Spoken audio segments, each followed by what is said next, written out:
बिस्मिल्लाहिर्रहमानिर्रहीम। अस्सलाम वालेकुम नाज़रीन, एक तो हौसला अफजा खबर यह है कि सऊदी अरब ने अमेरिका को साफ इनकार कर दिया। इनकार तो खैर चीन ने भी किया है।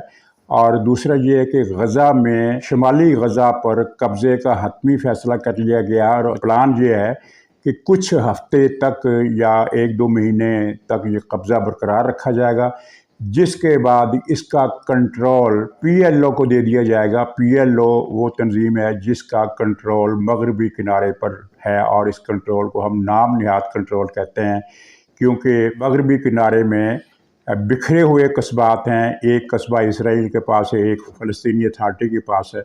तो ये एक बिखरा हुआ मुंतशिर किस्म का इलाका है, जबकि गज़ा जो है ये मुर्तकज़ इलाका है। तो ये प्लान है कि ये कामयाब होगा और गज़ा पर हमले का हतमी फ़ैसला जो किया गया है उसमें एक जो बड़ी रुकावट आ रही है वो इसराइली फ़ौज के अंदर से मुखालफत की शक्ल में आ रही है।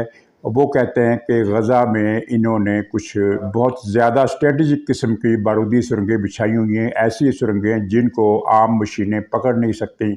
तो बहुत ज़्यादा जानी नुकसान का अंदेशा है। और दूसरा हमारा पॉइंट पाकिस्तानी सियासत है, जिसमें PTI जो है वो डर रही है किसी बड़े मुकाम पर जलसे के लिए। और इसमें क्या राज है। और फिर बुशरा बीबी के ख़िलाफ़ फ़ौज के हवाले से कुछ इंकशाफात हुए हैं और अंदाज़ा है, बल्कि तवक्को है कि बुशरा बीबी के ख़िलाफ़ इस बारे में इंक्वायरी मुकम्मल होने के बाद कोई बड़ी कार्रवाई की जा सकती है। और इस नए इल्ज़ामात का ताल्लुक़ जो है, बल्कि जो नौइयत है वो वही है जो एक इनकी बड़ी मशहूर ऑडियो लीक हुई थी कि फरहान बेटा के पता नहीं कौन सा अरसलान बेटा, इसको भी गद्दारी से टैग कर दो, इसको भी गद्दारी से टैग कर दो। तो अब पता चला है कि फ़ौज के मुख्तलिफ़ अफसरों के ख़िलाफ़ कुछ मवाद फ़िक्रे और चीज़ें तैयार करके जो बाहर बैठे हुए हैं इनके भगोड़े हैं PTI के मीडिया पर्सन, उनको ये बुशरा बीबी की तरफ से फ़राहम किए जा रहे हैं। और फिर वो उस पर गर्मा गर्म बिलाग करते हैं कि जैसे फ़ौज के अंदर पता नहीं क्या हो गया है, फ़लाने अफसर ने फ़लाने की ये बात पकड़ ली, फ़लाँ अफसर ने फ़लाँ को ये कर दिया है, ये सारा कारनामा। और आखिरी पॉइंट है नवाज़ शरीफ के इस्तकबाल का टेम्पो बनता जा रहा है और मुख्तलिफ़ शहरों में जो इस्तकबाली इज्तिमात हो रहे हैं, यानी इस्तकबाली तैयारियों के हवाले से जो इज्तिमात हो रहे हैं, उनमें से हर एक इज्तिमा अपनी जगह एक भरपूर जलसे का मंजर रखता है। और PTI, पूरे पाकिस्तान के PTI मिलकर भी अगर इस वक्त ज़ोर लगाए तो इतना बड़ा एक जलसा नहीं कर सकती जितना नवाज़ शरीफ के इस्तकबाल की तैयारियों के सिलसिले में हमें मुख्तलिफ़ मकामात पर होते हुए नज़र आ रहे हैं। तो नाज़रीन, फ़लस्तीन के मंजरनामे पर एक नज़र हम डालते हैं तो खुलासा ये है कि जिस पॉइंट की तरफ तवज्जो नहीं की गई वो ये है कि अगरचे गज़ा में नुकसान ज़्यादा हुआ है, वहाँ सरकारी आदाद शुमार के मुताबिक 3000 फ़लस्तीनी शहीद और 6 से 8000 तक के दरमियान ज़ख्मी हैं, जबकि इसराइल का जानी नुकसान सिर्फ 1500 से भी कम बताया जा रहा है। अगरचे इसमें भी एक पॉइंट बिल्कुल जहन में रखने की ज़रूरत है कि दोनों तरफ से नुकसानात कम दिखाए जा रहे हैं। इसराइल का नुकसान ख़ास तौर पर बहुत ज़्यादा है, वो नहीं बता रहा। लेकिन इसमें जो नुक्ते की बात है जिसको नज़रअंदाज किया जा रहा है वो ये है कि हमास ने इसराइल को स्ट्रेटजिक नुकसान पहुँचाया, जबकि इसराइल ने गज़ा को शहरी नुकसान पहुँचाया। हमास ने जो हमले किए हैं उनके नतीजे में इसराइल के कुछ फ़ौजी तनसीबात वाले इलाके तबाह हुए, छावनी एक तबाह हुई, कुछ दूसरी फ़ौजी बेसिस तबाह हुई, एयरपोर्ट तबाह हुए, एक हेलीकॉप्टर कम से कम तबाह हुआ जिसमें 50 के करीब फ़ौजी थे, वो सारे के सारे मारे गए। एक F-16 तैयारा तबाह हुआ, ये 2 जहाज़ नुकसान हुए। और फिर बहुत सारे टैंक तबाह हुए। इनके इक़्तिसादी मंडियाँ, तजारती मराकज़ इसराइल के वो तबाह हुए, तजारती सरगर्मियाँ मांद हुई, तल अबीब की रौनक जो है वो कम हो गई, यरूशलेम में सन्नाटा है, अभी तक सन्नाटा है। और इनके जो टूरिज़म वाले जो रिज़ॉर्ट होते हैं वो भी उजड़ कर रह गए हैं और इसराइल में इस वक्त किसी भी सयाहती मुकाम पर कोई सयाह मौजूद नहीं है, खाली पड़ गया है। जबकि इसके बरक्स इसराइल ने जो नुकसान पहुँचाया वो हमास के चंद एक कारकुन हैं या उनके जंगजू हैं वो शहीद हुए हैं। और कुछ दिन पहले इसराइल ने एक ऐलान किया कि उसने एक ही जगह पर हमास के 1500 कारकुन मार डाले हैं। پھر اگلے ہی دن وہ خبر دوبارہ آئی، اس خبر میں بتایا گیا تھا کہ حماس کے 1000 کارکن ہم نے مارے، یعنی 1500 سے تعداد 1000 وہ ہو گئی۔ اور اس 1000 کی تفصیل اسرائیل نے جاری نہیں کی۔ اس نے کہا تھا اسرائیل نے کہ یہ ایک ہی جگہ پر ہم نے مارے، ان کی جب لاشیں پڑی ہوئی ہیں 1000 کی، لیکن ان لاشوں کی تصویر نہیں دکھائی گئی۔ اس کا مطلب یہ، اور حماس نے بھی اس کو اون نہیں کیا اور تردید کی، اس کا مطلب یہ ہے کہ اسرائیل نے یہ اسی طرح کا جھوٹ بولا جس طرح کا جھوٹ اس نے بولا تھا کہ 40 بچے فلسطینی انتہا پسند حماس والے یہودیوں کے 40 بچے اغوا کر کے لے گئے اور پھر سب کے گلے اور بلکہ سر ہی الگ کر دیے کاٹ کر جسم سے۔ اس خبر کو امریکی ٹی وی سے بھی نشر کیا گیا اور برطانیہ کی ایک ایجنسی بھی نشر کیا، فرانس کی ایک ایجنسی نے بھی نشر کیا۔ پھر تینوں نے یہ خبر واپس لے لی اور معذرت کی کہ یہ خبر غلط تھی۔ خود اسرائیل کے پھر فوجی حکام کو یہ خبر واپس لینا پڑی، تردید کرنا پڑی۔ یہ اسی طرح کی خبر لگتی ہے کہ 1000 حماس والے مارے گئے۔ وہاں جتنا بھی نقصان ہوا، اچھا حماس کے پاس ٹینک وغیرہ تو ہے نہیں کہ جو تباہ ہو، نہ ان کے پاس کوئی ہوائی اڈہ ہے جو تباہ ہوا ہو۔ ان کے جو جتنے بھی اڈے ہیں وہ ہیں میزائل کے اور راکٹ کے اڈے، میزائل چھوٹی مار والے میزائل، 150 کلومیٹر 200 کلومیٹر تک مار کرنے والے میزائل بھی ہیں، ان کے پاس راکٹ بھی ہیں، وہ ان کے اڈے ہیں زیر زمین۔ اور اسرائیل ان کا پوری طرح پتہ چلانے میں ناکام رہا ہے۔ جو تصویریں خود حماس والوں نے جاری کی ان سے پتہ چلتا ہے کہ کسی بھی زمین میں کسی بھی جگہ پر وہ اچانک ایک جھاڑی سی آتی ہے، اور جب جھاڑی کو کلوز اپ آتا ہے تو پتہ چلتا ہے کہ جھاڑی کے نیچے سے وہ ایک بیٹری راکٹوں کی جھانک رہی ہے، یعنی 50-100 گز کے فاصلے سے وہ جھاڑی ہی نظر آتی ہے۔ اور اگر آپ وہاں 10-15 فٹ کے فاصلے پر پہنچ جائیں تو پھر آپ کو پتہ چلے گا کہ جھاڑی کے نیچے بھی کچھ ہے، کوئی اور چیز ہے۔ تو وہ پھر اس طرح کی یہ تصویر حماس والوں نے خود جاری کی۔ تو اس کا مطلب یہ ہے کہ ڈرون طیاروں سے، سیٹلائٹ جاسوسی سے یا ہوائی جہازوں سے، ہیلی کاپٹروں سے حماس کی میزائل بیٹریوں کا سراغ اسرائیل کی حکومت نہیں لگا سکی، اور ان کی میزائل بیٹریاں ابھی تک آپریشنل ہیں، جس کا مطلب ہے کہ ان کو نقصان نہیں پہنچا جتنی ان کی کیپیسٹی ہے۔ پہلے دن تو انہوں نے ٹھیک ہے پورا زور لگا دیا، 6000 میزائل ایک ہی رات میں، بلکہ 6500 میزائل ایک ہی رات میں داغے، 5000 پہلے حلے میں، 1000 دوسرے حلے میں، اور تیسرے حلے میں 500۔ تو لیکن اس کے بعد اب ہزاروں کے حساب سے تو فائر نہیں ہو رہے، لیکن 100، 200، 250 راکٹ روزانہ ان 8 دنوں میں حماس نے چلائے ہیں۔ اور اس مرتبہ ان کا ٹارگٹ ذرا زیادہ اسپیسیفک ہوتا ہے، مثلا تل ابیب کا شہر ہے، حیفا کا شہر ہے، اور وہ جو صحرائے نجف ہے جس کو وہ نقب بھی عربی میں بولتے ہیں، نقب، تو وہاں جو ان کی بستیاں ہیں وہ ساری ویران ہو گئی ہیں ان راکٹ حملوں کے بعد۔ وہاں سے یہودی آبادی خالی کر کے چلے گئے ہیں۔ تو یہ ایک بہت بڑا فرق ہے۔ اسرائیل نے صرف رہائشی علاقوں کو بمباری کا نشانہ نہیں بنایا، بلکہ ہسپتال اور ایمبولینس، کاروں کے قافلے، اسکول، مساجد، ان سب پر بمباری کی ہے۔ اور اب اندازہ کیجئے کہ جنوبی غزہ میں رفح کے مقام پر ایک ہی ہسپتال ہے جو کام کر رہا ہے، باقی اس علاقے میں رفح کے ارد گرد کے خاصے ریڈیس کے علاقے میں کوئی اور ہسپتال نہیں ہے۔ وہ جنوبی غزہ میں واقع ہے، جہاں اسرائیل نے کہا کہ جہاں سے نکل جاؤ شمالی غزہ والوں کو، تو اس ہسپتال کو بھی انہوں نے بند کر دیا ہے بمباری کرنے کے بعد۔ تو یہ تو ان کی حالت ہے، اسرائیل کی اخلاقی حالت۔ اور اسرائیل پر اب پریشر جو ہے وہ ہے عالمی رائے عامہ کا۔ آپ نے نوٹ کیا ہوگا کہ یورپ میں، شمالی امریکہ میں، کینیڈا اور US سمیت، اور دنیا کے دوسرے، آسٹریلیا میں، نیوزی لینڈ میں، ہر جگہ، اٹلی میں، یورپ کے مختلف ملکوں میں مسلسل مظاہرے ہو رہے ہیں۔ اور پوری اگر کانفلکٹ کی ہم ہسٹری دیکھیں تو فلسطینیوں کے حق میں اتنے عالمگیر مظاہرے اس سے پہلے نہیں ہوئے۔ اور اس میں توجہ طلب بات یہ ہے، مثلا آسٹریلیا یا نیوزی لینڈ میں ہم یہ سمجھتے ہیں کہ وہاں جو مسلمان ہیں وہ نکلے ہوں گے، نہیں، وہاں کی لوکل آبادی بھی نکلی ہے، عیسائیوں کی، انگریزوں کی۔ نیوزی لینڈ، آسٹریلیا دونوں میں انگریز ہی رہتے ہیں، کینیڈا میں بھی انگریز ہے، امریکہ میں بھی انگریز ہے، تو یورپی ملکوں میں بھی جو نکلے ہیں وہ بھی سب مقامی آبادی کے لوگ نکلے ہیں، سب نہیں، مقامی آبادی کے لوگ نکلے ہیں، ان کے ساتھ مسلمان بھی ہیں، ان کے ساتھ دوسرے غیر مسلم ملکوں کے وہ لوگ بھی ہیں جو وہاں ملازمتیں کرتے ہیں یا روزگار کرتے ہیں، یعنی کہ کثیر النسلی اور کثیر القومی قسم کے مظاہرے ہوئے ہیں۔ یہ دباؤ پڑ رہا ہے، خود امریکہ دباؤ میں ہے۔ اس نے سعودی عرب سے پہلے تو وہ بلنکن کو بھیجا सऊदी अरब ने इनकार कर दिया। फिर टेलीफोनिक राब्ते हुए।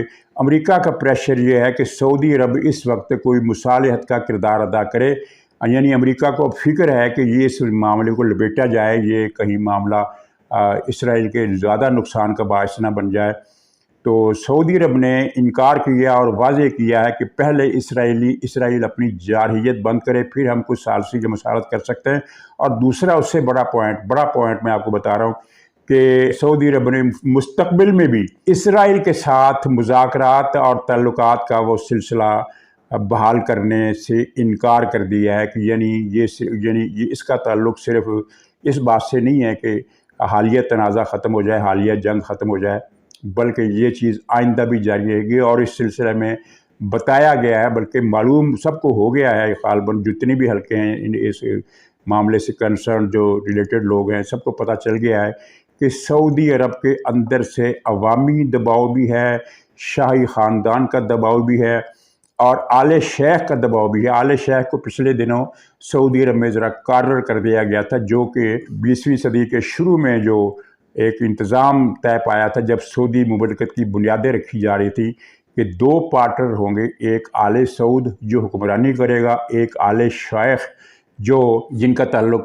शेख मोहम्मद बिन अब्दुल वहाब की फैमिली से है, वो निभाएंगे दीनी मजहबी मामलात की ज़िम्मेदारियाँ। तो ये दोनों घराने रवायती तौर पर सऊदी अरब में ताकत के मराकज़ समझे जाते हैं। तो पिछले दिनों इनका ज़ोर ज़रा कम हो गया था, लेकिन अब आले शेख और आले सऊद दोनों ख़ानदानों के अंदर से भी और राय अम्मा से भी, मीडिया से भी ये दबाव है। और इस दबाव के पेश नज़र सऊदी हुकूमत ने यही मुनासिब समझा है कि इसराइल की तरफ बढ़ते हुए कदम न सिर्फ ये कि रोक दिए जाए बल्कि पीछे आया जाए। इसी तरह का दबाव मराकश में है, इसी तरह का दबाव ट्यूनिस में है, इसी तरह का दबाव मिस्र में है।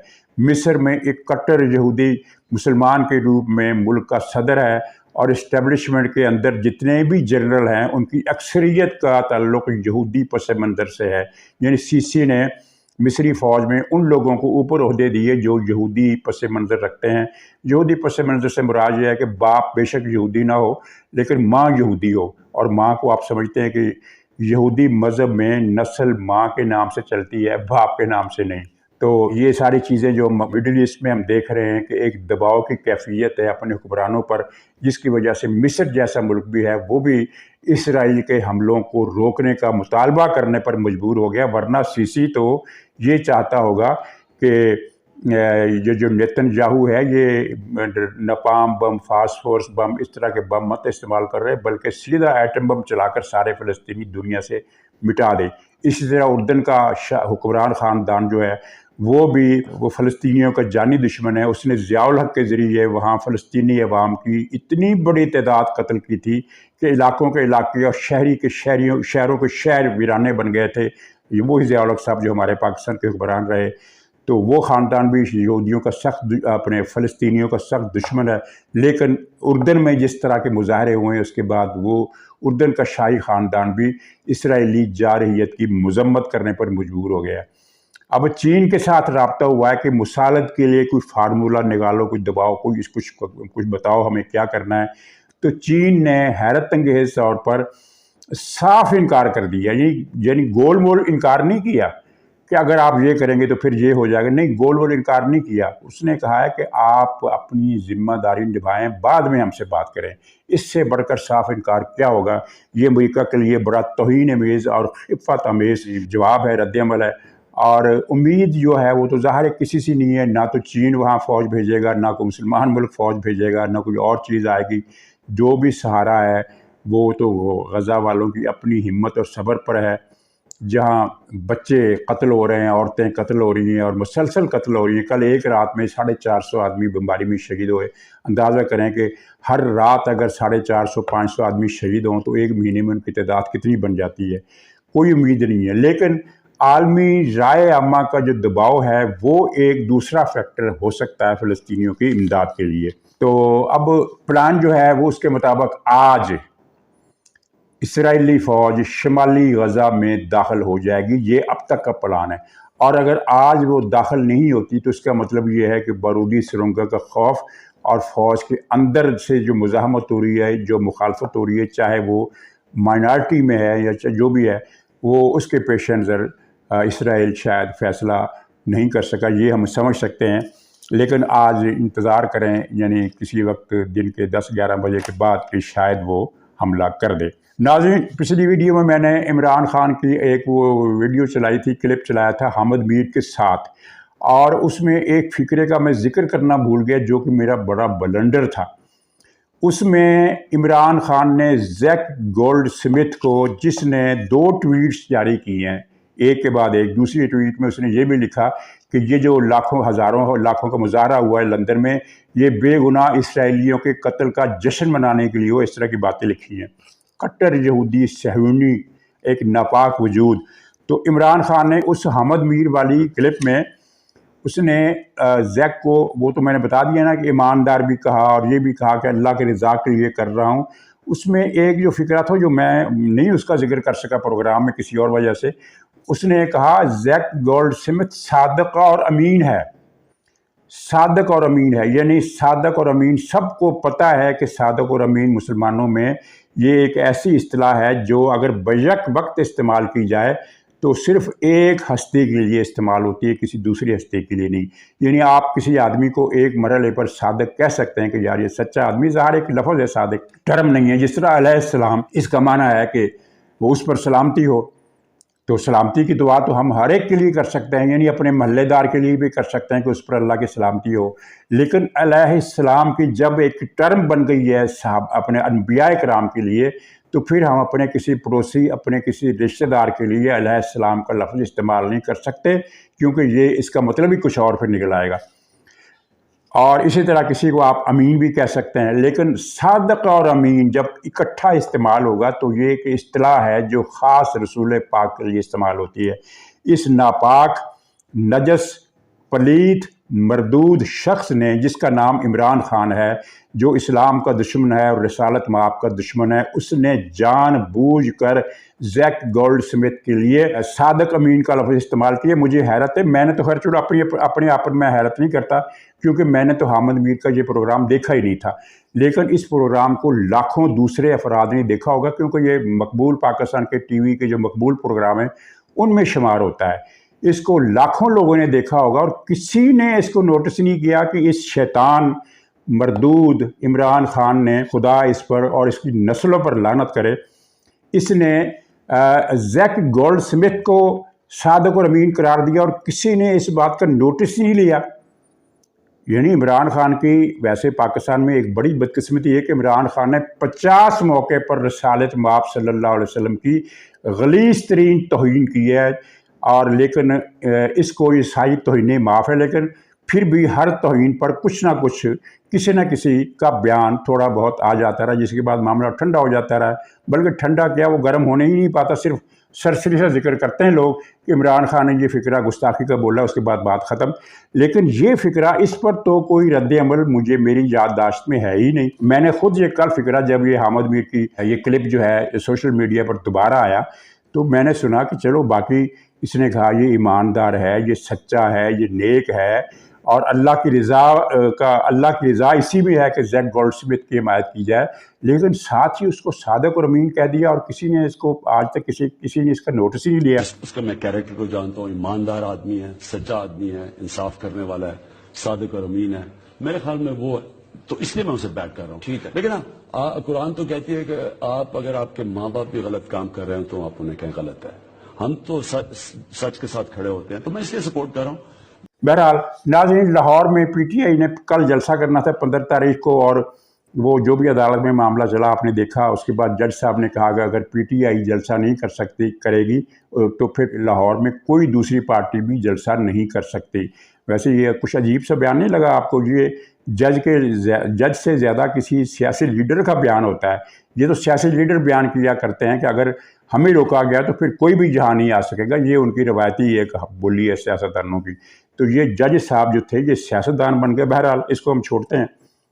तो इंतज़ामिया ने कहा कि भाई आपको लिबर्टी में तो हम जलसे की इजाज़त नहीं दे सकते, क्योंकि वहाँ से तो 9 मई का सारा दंगा शुरू किया था लाहौर में, तो आप फ़लाँ जगह कर। PTI ने मुतबादल जो नाम दिए उनमें एक है सेशन ग्राउंड है और एक पता नहीं कौन सी जगह है।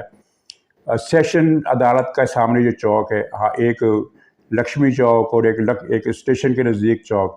اچھا جتنے بھی نام یہ پی ٹی آئی والے دے رہے ہیں وہ ایسے ہیں کہ جہاں 700-800 سے زیادہ آدمی آ ہی نہیں سکتا، لیکن وہ ہیں چوک میں. چوک کا مطلب یہ ہوتا ہے کہ جب وہاں 200 آدمی بھی جلسہ کرتا ہے نا تو ٹریفک پھنس جاتی ہے چوک، کوئی بھی چوک میں. بلکہ آپ اگر فرض کیجئے مال روڈ پر جی پی او یا انارکلی یا ریگل، وہاں صرف 50 آدمی لے کر جلوس نکالنے پہنچ جائیں تو سڑک بند ہو جائے گی، ٹریفک بلاک ہو جائے گی، اور آدھے گھنٹے میں ادھر سے اسمبلی ہال تک اور ادھر جی پی او تک ٹریفک کا لائنیں لگ جائیں گی، اور یوں لگے گا کہ جناب ہزارہا افراد کا جلوس جو ہے وہ مال روڈ پر موجود ہے. تو یہ پی ٹی آئی کی حکمت عملی ہے. اس کو پتہ ہے کہ یہ زیادہ، جب یہ ان کا بڑا زور تھا نا تو اس وقت بھی لبرٹی میں یہ 700-800 سے زیادہ افراد ایک دن بھی نہیں لا سکے، اور جس دن انہوں نے کور کمانڈر ہاؤس پر حملہ کیا ہے تو اس دن بھی لبرٹی پر ان کے جلوس کی تعداد 300-350 کے درمیان تھی. اب حکومت کہتی ہے، انتظامیہ کہتی ہے کہ بھئی آپ موچی دروازے میں جلسہ کر لو، آپ مینار پاکستان پر کر لو، آپ راوی روڈ چوک کے پاس کر لو، کسی ایسی جگہ کر لو، گول باغ کر لو. لیکن ظاہر ہے اب گول باغ میں اگر جلسہ ہوگا، پتہ نہیں آج کل وہاں جلسے پر پابندی ہے، تو وہاں تو 10-15 ہزار افراد کا جلسہ آ سکتا ہے. تو وہ جب گول باغ میں جلسہ کریں گے، 800 افراد جلسہ گاہ میں ہوں گے، تو پورا گول باغ جو ہے وہ بھائی بھائی کرے گا. گول باغ کے اندر تو کوئی وہ ٹریفک بلاک ہونے کا ایشو بھی نہیں ہے. پی ٹی آئی کہتی ہے کہ نہیں، ہم نے کھلی جگہ پر جلسہ نہیں کرنا، ہم نے کسی چوک میں جلسہ کرنا ہے، لبرٹی جیسے چوک میں، سیشن عدالت والے سیشن کورٹ والے چوک میں، لکشمی چوک میں، مطلب چوک میں کرنا ہے، تاکہ اگر 200 آدمی بھی وہاں پہنچے تو ایک یعنی وہ ہلا مچ جائے کہ دیکھو جی فلاں چوک تو چوک ہو گیا ٹریفک سے. 10 آدمی وہاں چوک کر سکتے ہیں، یہ بھاگ گیا ہے اور بڑی بری حالت ہے. اچھا بشرا بی بی کے خلاف کئی معاملات پر انکوائری چل رہی ہے، جس میں وہ کرپشن بھی ہے، جس میں وہ دوسرے معاملات بھی شامل ہیں. لیکن اب ایک نیا معاملہ اس میں شامل ہوا ہے، وہ یہ ہے کہ فوج کے خلاف جو مہم چلتی رہی ہے پچھلے 2-3 مہینوں کے اندر، جو اب پاکستان کی حد تک کم ہو گئی ہے کیونکہ کئی لوگ پکڑے بھی گئے، تو باہر سے زیادہ تر چل رہی ہے. تو اس کے پیچھے جو برین تھا، جو مائنڈ تھا، یعنی جو کیا کہنا چاہیے کہ پاور ہاؤس تھا، وہ بشرا بی بی تھی. بشرا بی بی ان کو فکرے گھڑ گھڑ کر دیتی تھی. دیکھیں نا، کچھ فکرے ہوتے ہیں جو مثلا وہ کون تھا، ایک وہ قادیانی ارسلان جو انچارج تھا ان کا، پھر وہ بعد میں پرویز الہی لیوڑا. تو ارسلان کو جو فون کیا تو اس میں کیا کہتی تھی کہ ارسلان بیٹا فلاں کو بھی غداری سے ٹیگ کر دو، یعنی اس کے خلاف بھی غداری کا ایک ٹویٹ بنا دو، فلاں کے خلاف یوں ٹرینڈ بنا دو. یعنی سب کو یہ فکرے دیتی تھی کہ یہ غداری کے مرتکب ہیں، یہ پتہ نہیں فلاں ہے، اور عجیب و عجیب فکرے. تو فوج کے خلاف جو پچھلے چند مہینوں میں بہت زیادہ تیز مہم، خاص طور پر باہر بیٹھے ہوئے ان یہودی ایجنٹوں، وہ عادل راجہ، حیدر مہدی. عادل راجہ خیر یہودی ایجنٹ تو نہیں ہے، وہ تو را کا ایجنٹ ہے، وہ تو مان بھی گیا کہ میں را کا ایجنٹ ہوں. اور معید پیرزادہ، شاہین سبائی، اس طرح کے جو وطن دشمن عناصر ہیں، فوج دشمن نہیں، وطن دشمن. فوج کی دشمنی تو ایک سیاسی ٹرم ہے نا، کہ کسی فوج پر تنقید کرنے والوں کی بھی بعض اوقات غصے میں یا کسی وجہ سے لوگ کہہ دیتے ہیں کہ یہ فوج کے دشمن ہے، حالانکہ وہ فوج پر تنقید کر رہا ہوتا، دشمن نہیں ہوتا. لیکن یہاں تو مسئلہ فوج سے زیادہ پاکستان ہی کا خاتمہ مقصد ہے نا ان لوگوں کا. اور یہ شاہین سبائی جیسی بدرو ہیں، مجھے تو ہمیں بعد میں پتہ چلا کہ یہ تو 2000 یعنی مشرف کے آنے کے بعد سے 23 سال سے پاکستان کا خاتمہ کرنے کے پلان پر عمل کر رہا ہے یہ شاہین سبائی. پلان تو خیر اس نے کیا کرنا ہے، اس کی اوقات کیا پدا بڈھا پدا اور کیا بڈھے پدے کی شوربہ. لیکن یعنی کارروائی کر رہا ہے، پروپیگنڈا کر رہا ہے اور غلط انفارمیشن دے رہا ہے. اس سے پہلے یہ ٹی وی چینلز پر بھی آ کر میٹھا زہر پھیلاتا تھا. تو بہرحال اب بشرا بی بی جو ہے نا، اس کے خلاف ایک سنگین کیس بننے والا ہے. تو ناظرین، آخر میں نواز شریف کے آنے میں 6 دن رہ گئے، اور ابھی تک پروپیگنڈا جاری ہے کہ وہ نہیں آئیں گے اور وہ آخری وقت میں ملتوی کر دیں گے. لیکن مسلم لیگ نے ان کا استقبال کرنے کے لیے جو انتظامات شروع کیے ہیں، اس سے نہیں لگتا کہ اب کوئی التوا کا امکان ہے۔ افواہیں اور سیاسی تھیوریاں، کبھی کہا جاتا ہے کہ جناب فوج نے نواز شریف کو ٹریپ کر لیا ہے اور جیسے ہی وہ پاکستان آئیں گے وعدہ خلافی کرتے ہوئے فوج انہیں گرفتار کر لے گی، تیاری کے اندر سے پکڑ لیا جائے گا، نیب کے حوالے کر دیا جائے گا۔ یہ ساری چیزیں جو ہیں یہ گھڑ گھڑ کر پھیلائی جا رہی ہیں۔ تو بہرحال کل ایک ہی دن میں قصور اور نارووال میں استقبالی جلسے ہوئے، استقبال کی تیاریاں کرنے کے لیے جلسے ہوئے، اور دونوں جلسے جو تھے وہ یعنی باقاعدہ جلسہ ہائے عام کی شکل اختیار کر گئے۔ اتنی تعداد میں لوگ آئے جبکہ ابھی وہاں کوئی بڑی شخصیت ان دونوں جلسوں میں نہیں گئی۔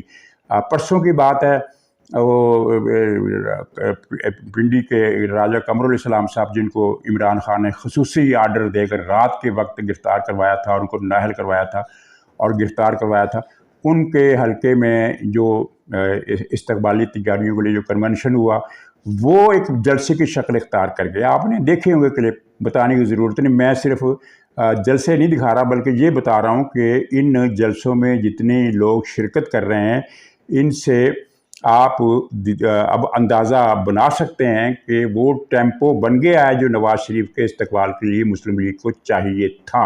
اب انتظار ہے کہ یہ 6 دن کے بعد وہ آتے ہیں تو مینار پاکستان کے جلسے میں کیا کیفیت ہوگی۔ تو ناظرین اجازت دیجیے، انشاءاللہ اگلے ولاگ میں پھر ملاقات ہوگی، تب تک کے لیے خدا حافظ۔